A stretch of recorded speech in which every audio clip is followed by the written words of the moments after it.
Detective Comics issue 1021 sees Batman look over the case so far, finding that nothing makes sense, since the cult members who committed suicide turned up no leads. Harvey meanwhile welcomes his new cult members, telling them the coins that they were all given represent freedom, clarity, and purity, and the fundamental arithmetic is their core religion. He flips the coin and it lands on the clean side, telling his men to go into the streets of Gotham and protect and serve the people. His men vice and versa think he needs to flip the coin again, but he tells them that he is in a constant battle between light and dark and he will dictate when the coin is flipped. The men respect their leader's orders, heading out to begin their purge of criminals, drug dealers, and costumed individuals. Batman meanwhile heads to the Gotham Medical Examiner's office, wanting 5 minutes alone with the 4 victims that were brought in. Dr. Woodward knows that her nephew was saved from a mugging by Batman, so she will just forget that he was ever there. Batman gets to work, scanning fingerprints and taking blood and skin samples. Bruce returns to the cave, finding that all of the men he took samples from have criminal records, and wonders why felons like them would ever embrace Harvey's new call to duty. Soon he finds the unifying element. The men are all terminally ill, which he uses in conjunction with their movements to find that they have all been going to the Gotham courthouse. Batman boards the Batmobile and tells his computers to identify the maker of the bomb implants the men had so he can stop them, also wanting engineering schematics for the courthouse.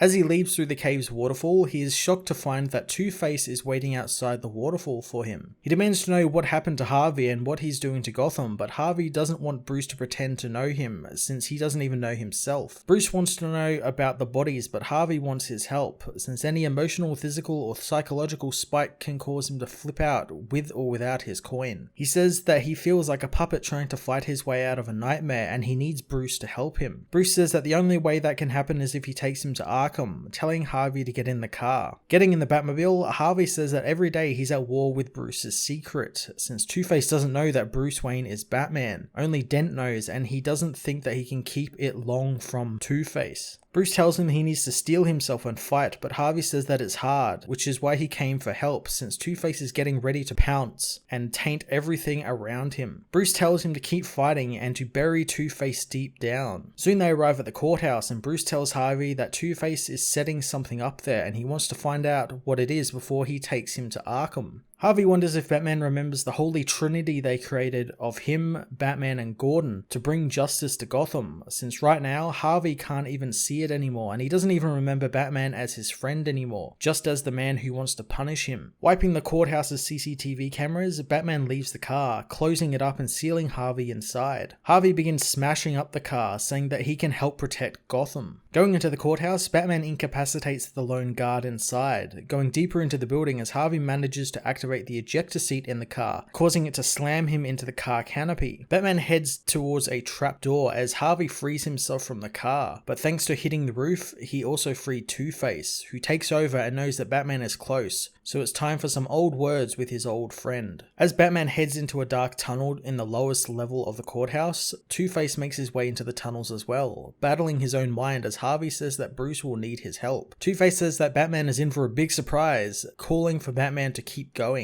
Batman soon finds the Church of the Two Strikes, where he is confronted by Two-Face, who shoots him over and over until the hero falls defeated. Detective Comics issue 1021 was another really fantastic detective-centric issue that revealed a little bit more about the cult Two-Face has set up to both protect and to punish Gotham. I really enjoyed the little part we got of the cult and how he's got two kind of second-in-command thugs called Vice and Versa. It's a nice little play on his duality sort of thing. I really enjoyed that, and I like that when he flips the coin, if it lands on the clean side, they actually go out and kind of do Batman's job a little bit and bust up crime syndicates and drug dealers and whatnot. I think that's pretty cool. I really enjoyed the struggle Two-Face is having between his Harvey Dent side and the Two-Face side, and how Harvey appears to every now and then aid Batman, but then also you remember that he's being affected by the bullet that's itching his way through his brain, so you never know if Harvey is really helping Batman or ushering Batman into a trap and actually working against him. It's a great use of the character, and I'm really looking forward to the next issue with Batman at the mercy of the Church of the Two Strikes. I'm going to give this issue a 9 out of 10.